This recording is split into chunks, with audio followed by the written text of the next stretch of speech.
Evening, folks. Welcome back to Crushed Custard. But you thought you got rid of me, didn't you? Well, I've had a bit of a virusy type thing for the last week or so. The throat's been playing up and I've not been able to talk all that well, so I've had to put all this on the back burner for a week or so. But I think we can just about get through 15 or 20 minutes now. Let's take a look at the quarter of albums. Now, what I've decided since last time I was with you is that we need to keep these down to sort of 15 to 20 minutes. I went on a bit last time, didn't I? I think it went on for about 45 minutes. Also, I've been thinking about how to decide which albums to do, because it's so easy to just get drawn into doing the obvious ones. I was sitting there the other day thinking about one, and I thought, oh, there's a million reviews of that all over the place. People don't need to hear me talking about it in any great depth. Maybe if we do it, I just need to briefly chat about it. So what I thought we're going to do will be to involve everybody as well, because what we've got to do apparently is we've got to get the views and the subscribers up. Now, I've got some pretty decent 70s and 80s musicians who've been maybe out of the limelight for a while, who have quite happily said they'll come on and chat to me about what they've done in the past and what they might want to do in the future.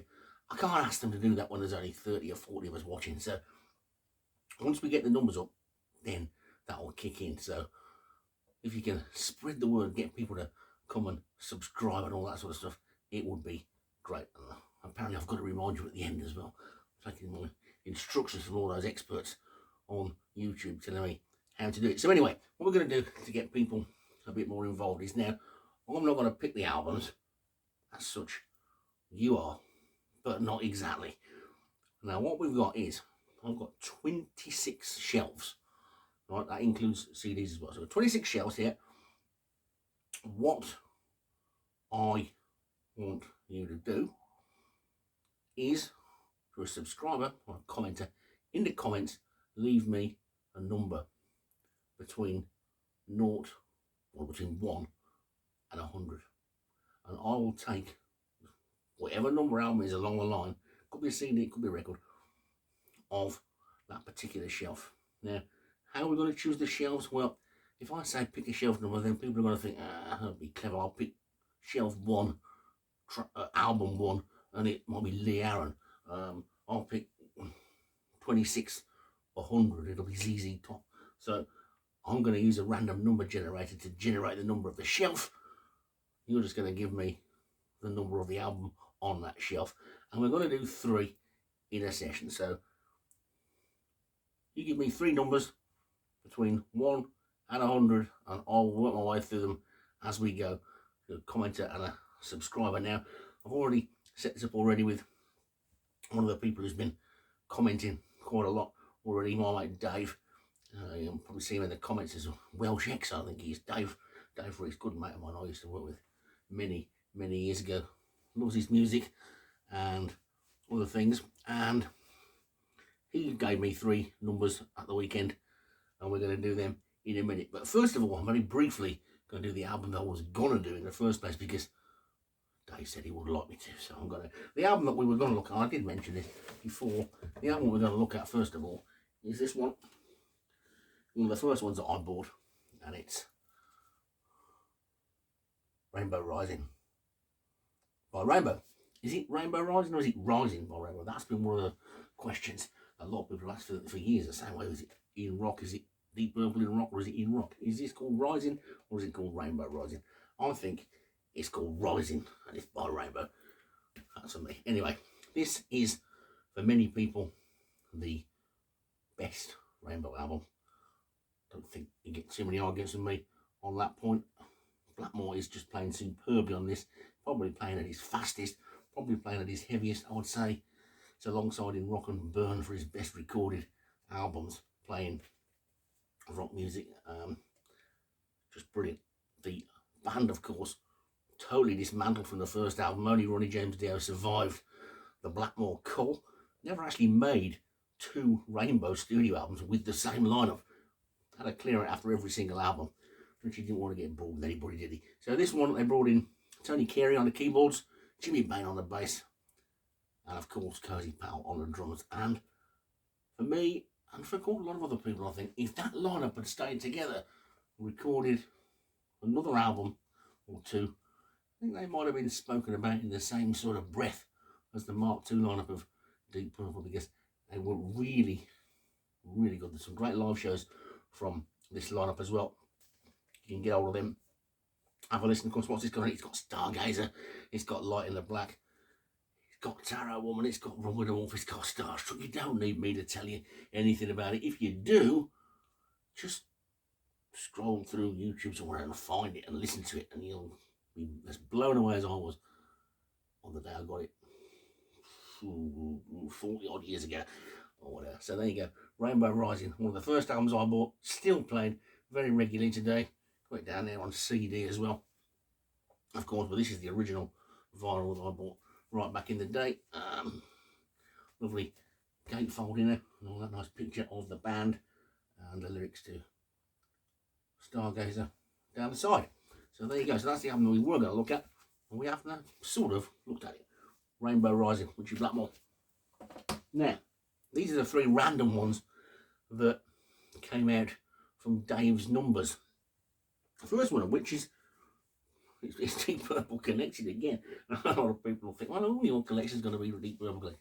It isn't, but this is loosely added by a man who once had a T-shirt made claiming that he wasn't in Deep Purple, Mr. Bernie Marsden. This is Bernie Marsden's first solo album, and About Time Too, which came out about, I remember right about 81, I think. Now, I remember when this came out. It came out in Japan before it came out here, and I was in a record fair, and they got a copy of this on Japanese import. It hadn't come out in India. It was one of those, but it was really, really expensive. And I thought, no, let's wait till it comes out. And it did eventually come out a bit later in the UK, and it's great. It's got all the sort of usual suspects, if you like, for want of a better word, of session musicians and people. It's got a really nice inner sleeve as well. There you can see Bernie Marsden going to clock in and clock out. Doesn't want to have a job working in a factory anymore, so he goes off and becomes a musician. And you got Don Airey's on it, Jack Bruce is on it, Ian Pace is on it, Simon Phillips is on it, Neil Murray's on it, Cozy Powell's on it. It's just packed full of talented musicians, and stick on top of that Bernie Marsden to the fore. Brilliant album. It's well worth tracking down a copy. I presume it's readily available on CD now. If you can track down an old vinyl copy, do so. It's brilliant, because this was recorded while he was still in Whitesnake. Another one came out a year or so later, Look at Me Now, which came out just around the time he was leaving Whitesnake, I think. But anyway, that's the first album that Dave picked, and About Time Too, Bernie Marsden. Well worth a listen. Next up is something that I've not had very long, and there'll be some grunts and groans maybe about this. Oh, I don't know whether you should be buying things like this. It's this. It's Blind Faith, live in Gothenburg, 1969. Now, this is one of these sort of albums that's just snuck out now, getting round the copyright laws, because it's sort of over 50 years old. It's a radio broadcast from Gothenburg, so it doesn't sound as good as a proper release live album, but it sounds as good as the radio used to sound in the 1970s. And you've got to remember, Blind Faith weren't around for very long.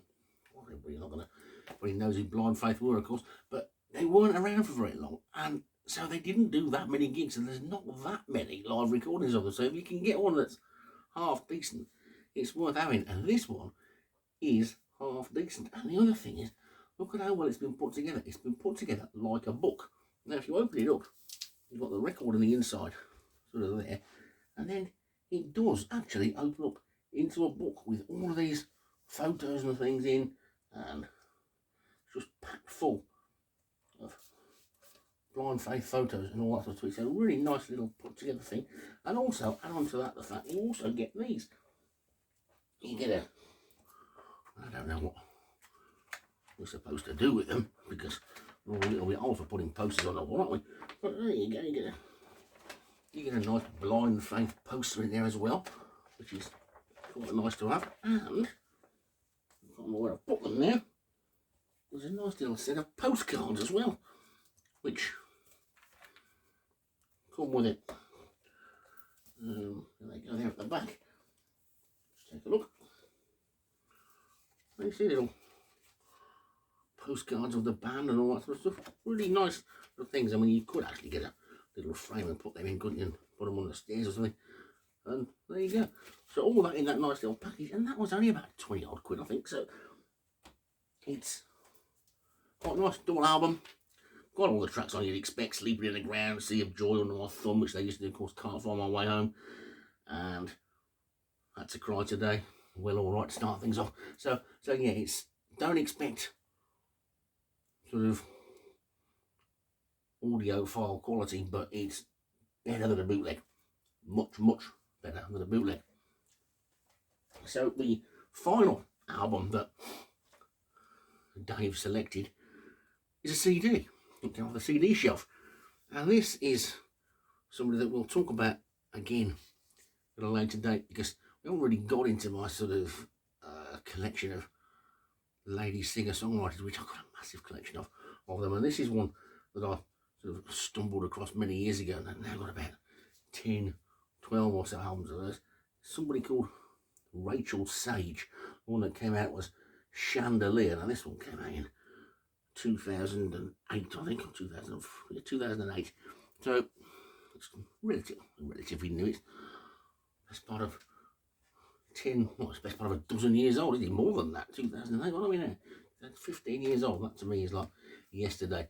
If you like your female singer-songwriters, a lot of the earliest was piano sort of led. Later on, the more the albums are a bit more acoustic guitar. Some of the early albums were pretty sort of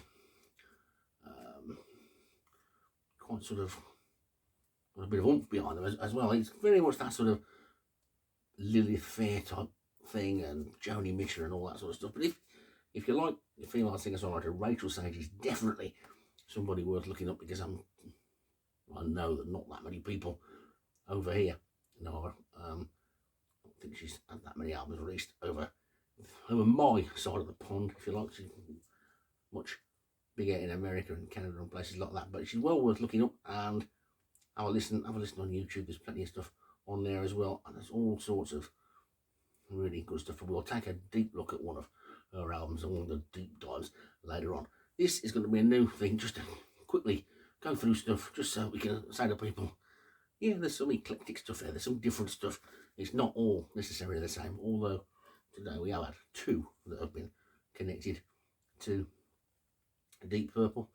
I'm sure we'll get some weeks where nothing is at all. So remember, subscribe if you can, like if you would like to, spread the word please, and if you want to comment, give me 3 numbers between 1 and 100, and next time it might be your choices that I'm talking briefly about.